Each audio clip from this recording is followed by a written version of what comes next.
Good morning friends. आज हम पढ़ेंगे इंसॉल्वेंसी एंड बैंकरप्सी कोड 2016 के ओवरव्यू के बारे में। मैं आपको पूरा इंसॉल्वेंसी एंड बैंकरप्सी कोड ढंग से पूरा समझाऊंगा वन बाय वन, और छोटे छोटे लेक्चर बनाऊंगा जिससे कि आपको कोई परेशानी नहीं हो। तो सबसे पहले हमको समझना चाहिए कि इंसॉल्वेंसी एंड बैंकरप्सी कोड क्या है। एक अम्ब्रेला लेजिस्लेशन है। मैं अम्ब्रेला क्यों बोल रहा हूँ? क्योंकि ये इंसॉल्वेंसी रेजुलेशन पूरी एंटिटीज जो इंडिया में चलती है, चाहे वो कॉरपोरेट हो, इंडिविजुअल हो, उन सभी के लिए एक सिंगल कोड इनेक्टमेंट हुआ है। तो अब हम ये देखते हैं कि ये code insolvency and bankruptcy code बोला जाता है। तो ये कोड और एक्ट में क्या डिफरेंस होता है? तो भाई एक्ट तो क्या होता है, एक इनेक्टमेंट ऑफ लॉ है, जो कि कोई भी प्रोसीजर फॉलो करके और जब पार्लियामेंट पास कर देती है कोई लॉ को, नया लॉ लेके इनेक्टमेंट करती है, तो वो एक्ट कहलाता है। जबकि कोड क्या होता है, ये कलेक्शन होता है ऑलरेडी एग्जिस्टिंग लॉज का, सिस्टमेटिकली कलेक्शन होता है। तो इंसॉल्वेंसी एंड बैंकरप्सी कोड 2016 भी कुछ ऐसा ही है। इसमें क्या हुआ कि जो एग्जिस्टिंग बैंकरप्सी लॉ थे इंडिया में, उनको कंसोलिडेटेड करके और एक सिंगल लॉ लेके आए फॉर इंसॉल्वेंसी एंड बैंकरप्सी।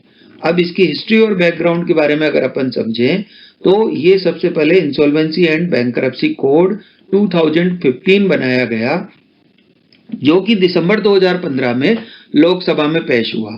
फिर 5 मई 2016 को ये लोकसभा में पास हुआ। फिर 11 मई 2016 को ये राज्यसभा में पास हुआ, और 28 मई 2016 को प्रेसिडेंट ने असेंट दी, यानी इसको अपनी सहमति दी, और उसके बाद ये इनेक्ट हुआ।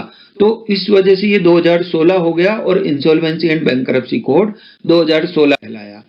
अब इसके इम्प्लीमेंटेशन की अगर बात करें तो ये 1 दिसंबर 2016 से जो insolvency and liquidation of corporate persons के प्रोविजंस थे वो लागू हुए, और दिसंबर 1, 2019 ठीक 3 साल बाद insolvency resolution and bankruptcy of personal guarantors to corporate debtors के प्रोविजन इनफोर्स हुए।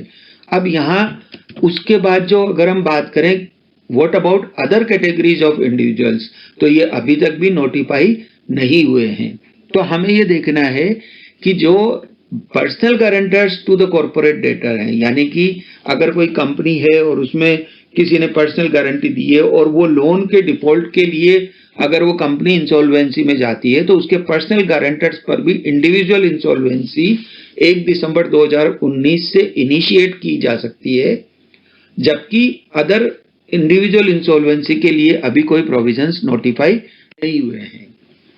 अब हम इसे ऐसे समझते हैं कि जैसे एबीसी प्राइवेट लिमिटेड है, ये एक कॉर्पोरेट डेटर है। भाई कॉर्पोरेट डेटर क्या है?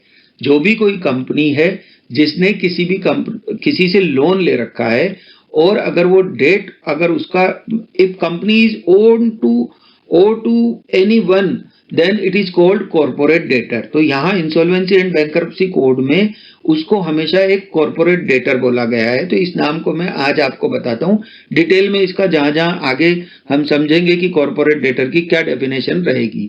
तो मान लीजिए एबीसी प्राइवेट लिमिटेड में 3 डायरेक्टर हैं, D1, D2, D3। अब इन तीनों ने, अब कोई भी कंपनी लोन लेती है तो क्या होता है कि जो डायरेक्टर से उनकी पर्सनल गारंटी तो ले ही ली जाती है।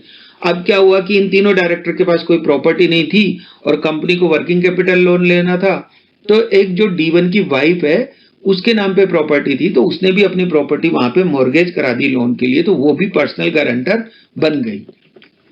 तो अगर एबीसी प्राइवेट लिमिटेड ने कोई लोन डिफॉल्ट किया है और वो डिफॉल्ट होने के बाद अगर 1 दिसंबर 2016, जैसे कि मैंने बताया insolvency and resolution process of corporate person के लिए 1 दिसंबर 2016 से प्रोविजन इफेक्टिव हो गए, तो अगर 2018 में उसने डिफॉल्ट किया है तो उसके अगेंस्ट में सीआईआरपी इनिशिएट हो सकती है। सीआईआरपी का मतलब है कॉर्पोरेट इंसॉल्वेंसी रेजोल्यूशन प्रोसेस।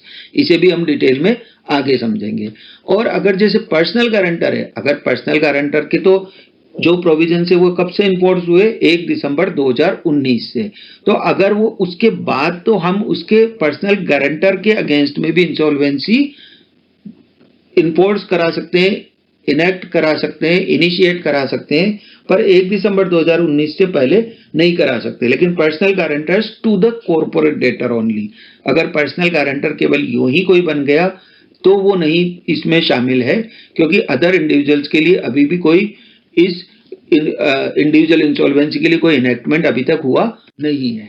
तो अब जब ये इंसॉल्वेंसी एंड बैंकरप्सी कोड आया ना, तो इसमें क्या हुआ कि कुछ एक्ट है उनका रिपील हुआ। तो उसमें सबसे ज्यादा जो देखने वाली जरूरी चीज है कि इंडिविजुअल इंसॉल्वेंसी की जो प्रोविजंस थे, प्रेसिडेंसी टाउन्स इंसॉल्वेंसी एक्ट 1909 और प्रोविंशियल इंसॉल्वेंसी एक्ट 1920, ये रिपील हो गए। अब प्रेसिडेंसी टाउन्स क्या थे भाई? कलकत्ता, मद्रास एंड बॉम्बे। तो ये तीनों प्रेसिडेंसी टाउन्स के लिए इंडिविजुअल इंसॉल्वेंसी का एक अलग कानून सबसे पहले बन के आया। फिर 1920 में प्रोविंशियल इंसॉल्वेंसी एक्ट बना, जो कि अदर देन प्रेसिडेंशियल टाउन्स के अलावा पूरे ऑल ओवर इंडिया में ये लागू हुआ। अब इसे देखें तो हम लगभग 100 साल हो गए, यही प्रोविजंस अभी तक भी चल रहे थे। उसके बाद आज तक कोई लॉ नहीं बना। इंसॉल्वेंसी एंड बैंकरप्सी कोड 2016, जैसा मैंने बताया कि एक सिंगल लॉ लेके आए हैं जिसमें सभी तरह के इंसॉल्वेंसी एंड बैंकरप्सी लॉज को एक साथ इकट्ठा करके इसी को ओवर पावर्ड कर दिया गया है और इसके ओवरराइडिंग इफेक्ट हैं। लेकिन आज भी इंडिविजुअल इंसॉल्वेंसी इनेक्टमेंट में नहीं आया है, तब भी हम ये कह सकते हैं कि प्रेसिडेंसी टाउन्स और प्रोविंशियल इंसॉल्वेंसी एक्ट तो इन्होंने रिपील कर दिया, पर आज की तारीख में इंडिविजुअल इंसॉल्वेंसी के लिए अभी भी कोई प्रोविजन इन्फोर्स नहीं किए गए। पर ठीक है, अभी गवर्नमेंट कहती है कि जो प्रोविजन जब तक इंडिविजुअल इंसॉल्वेंसी के लिए इंसॉल्वेंसी एंड बैंकरप्सी कोड 2016 में नहीं आते, तब तक ये प्रेसिडेंसी टाउन्स इंसॉल्वेंसी एक्ट 1909 और प्रोविंशियल इंसॉल्वेंसी एक्ट 1920 के ही कानून चलेंगे। ऑल्दो रिपील होने के बाद कैसे चलेंगे, ये तो बेहतर है कि निर्मला जी ही बता सकती हैं। निर्मला सीतारमण जी ज्यादा अच्छे से हमको शायद बता पाए। अब इसी के साथ में कुछ एक्ट्स अमेंडमेंट हुए, जिसमें 11 लॉज हैं वो अमेंड हुए, जिनमें कि कंपनीज एक्ट 2013, RDDBFI एक्ट और सरफेसी एक्ट, ये सब अमेंडमेंट्स हुए। अब हम यहाँ देखते हैं कि किसी भी स्टेट की ड्यूटी क्या होती है। वो किसी भी कॉमर्शियल एंटिटी को फ्रीडम देना पड़ेगा उसे, और फ्रीडम किस तरह का देना पड़ेगा? To start a business, to do a business by providing a level playing field. Level playing field का मतलब है कि उन सबको एक समान अपॉर्चुनिटी, इक्वल अपॉर्चुनिटी देनी पड़ेगी। ऐसा नहीं हो सकता कि XYZ के लिए तो ये कह दिया जाए कि ये प्रोडक्ट भाई ये 5,000 रुपए से नीचे नहीं बेच सकता, जबकि ABC के लिए कह दिया कि ये चाहे जिस भी रेट पर इसे बेच दे। तो ये तो लेवल प्लेइंग फील्ड नहीं हुआ। तो it is the duty of state to see to provide a level playing field to every commercial entity, and also there must be a freedom for a commercial entity to do any business or to start a business. And then third freedom is to exit or discontinue the business. पर अभी तक हम ये देख रहे थे कि जो फर्स्ट 2 फ्रीडम्स है वो तो ऑलरेडी रिकॉग्नाइज्ड है इंडियन रेगुलेटरी लैंडस्केप में, लेकिन फ्रीडम टू एग्जिट जो है उसको अभी इंसॉल्वेंसी एंड बैंकरप्सी कोड आने के बाद एक नया डायरेक्शन मिला है, और ये पहली बार एक तरह से कॉन्क्रीट शेप में आई है। अब हम देखें कि इसके प्रीएम्बल क्या है। कभी भी कोई कोड या लॉ आता है तो उसका जो प्रीएम्बल होता है, हम जैसा देखते होंगे कॉन्स्टिट्यूशन ऑफ इंडिया है, उसका भी एक प्रीएम्बल है। तो उसी तरीके से ऑब्जेक्टिव जो होता है किसी भी कोड का, वो उसके प्रीएम्बल में होता है, और इसका प्रीएम्बल बड़ा ही बहुत ही इसमें क्लियरिटी के साथ में ये कहा गया है कि it is an act to consolidate and amend the laws relating to reorganisation and insolvency resolution. इसे आप पढ़ लेना, मैं अभी आपको इसको पूरा नहीं रीड करूंगा। यहाँ पे मैं केवल एक मोटी चीज में बताता हूँ यहाँ पे कि सबसे पहली चीज ये देखता है रेजोल्यूशन, दूसरी चीज maximisation of value of assets, or to promote entrepreneurship, availability of credit and balance the interest of all the stakeholders. अब इसमें एक नया अमेंडमेंट जो आया है इस इनेक्टमेंट के बाद इंसॉल्वेंसी एंड बैंकरप्सी कोड के, वो सबसे बड़ा इनेक्टमेंट ये है कि यहाँ पर अगर इंसॉल्वेंसी एंड बैंकरप्सी कोड 2016 के आने से पहले अगर कोई भी एंटिटी इंसॉल्वेंसी में जाती थी तो वहां पे जो क्राउन डेट्स यानी कि स्टेट्यूटरी ड्यूज है उनको सबसे पहले प्रायोरिटी पर पेमेंट किया जाता था। लेकिन यहाँ पर इनका ऑर्डर ऑफ प्रायोरिटी है गवर्नमेंट ड्यूज का, वो ऑल्टर करके इन्हें काफी नीचे स्टेप डाउन कर दिया गया। तो हम यहाँ ये देखते हैं कि जो ऑब्जेक्टिव है इस कोड के, वो पहला ऑब्जेक्टिव क्या है, टू डू द रेजोल्यूशन। दूसरा ऑब्जेक्ट क्या है, to provide maximise the value of assets of the corporate debtor. और थर्ड ऑब्जेक्टिव क्या है, to promote entrepreneurship, availability of credit and balancing the interest of all the stake holders. इसे भी हम detail में आगे देखेंगे। अब आईबीसी 2016 किस तरीके से डिवाइड है तो मैं आपको बताता हूँ। 255 सेक्शंस में ये बना है और 12 शेड्यूल्स हैं और 5 पार्ट में इसे डिवाइड किया है। पार्ट 1 प्रिलिमिनरी है जो सेक्शन 1 2 3 है। पार्ट 2 डिस्कस करता है about insolvency resolution and liquidation for corporate person. Part 3 insolvency resolution and bankruptcy for individuals and partnership firm. Part 4 it is about regulation और पार्ट 5 इज मिसलेनियस। तो यहाँ अगर part 2 और पार्ट 3 में पूरी इसका एसेंस है और इसमें अगर हम देखें तो सबसे पहले क्या होता है कि कॉर्पोरेट पर्सन के लिए तो वर्ड यूज हुआ है रेजोल्यूशन एंड लिक्विडेशन, जबकि इंडिविजुअल के लिए क्या हुआ है, रेजोल्यूशन एंड बैंकरप्सी। तो हम इसको इस तरीके से समझ सकते हैं कि जैसे कोई भी अगर पर्सन सिक हो जाता है तो उसे मेडिकल ट्रीटमेंट की जरूरत पड़ती है, तो सिक होना एक प्रोसेस है इंसॉल्वेंसी की।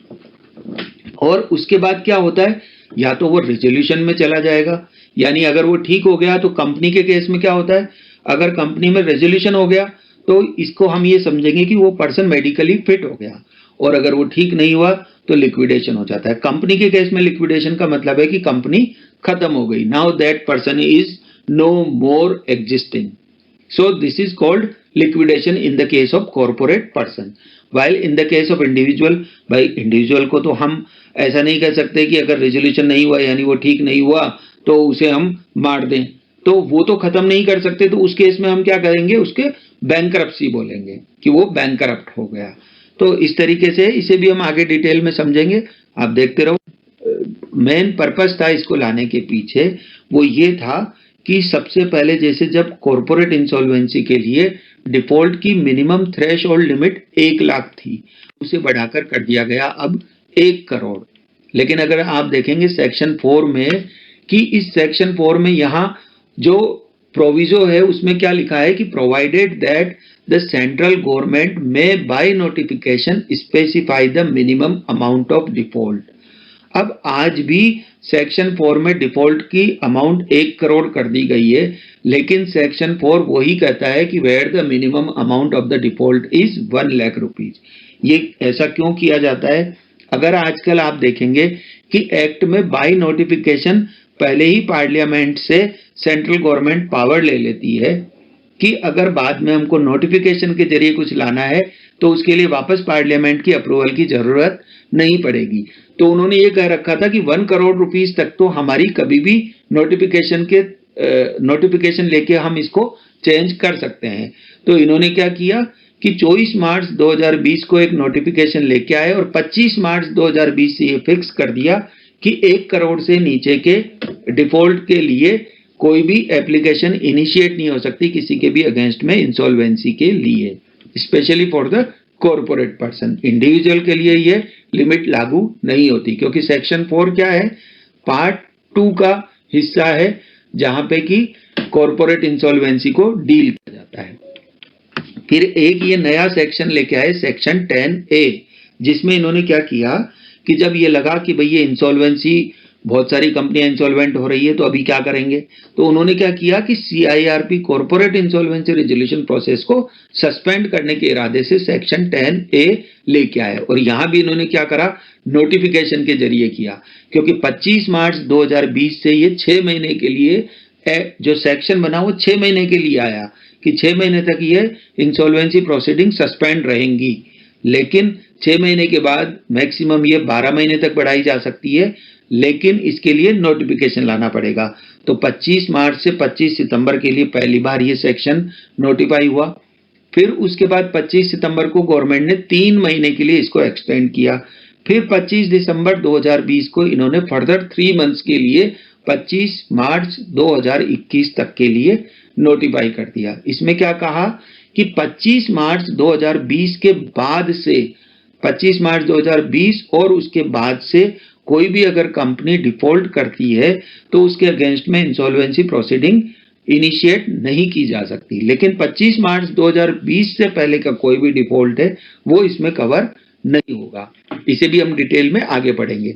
अब देखो भाई, मैं इतनी मेहनत से आपके लिए ये बना रहा हूं, तो मैं चाहता हूं कि अगर आप इसको अच्छा लग रहा है तो सब्सक्राइब करो, लाइक करो, शेयर करो और कमेंट करो, जिससे कि मैं आपको आगे और भी पूरी डिटेल के साथ इंसॉल्वेंसी एंड बैंकरप्सी कोड 2016 और बहुत सारे लॉज के बारे में मैं आपको बताऊंगा। तो ठीक है, तब तक बाय।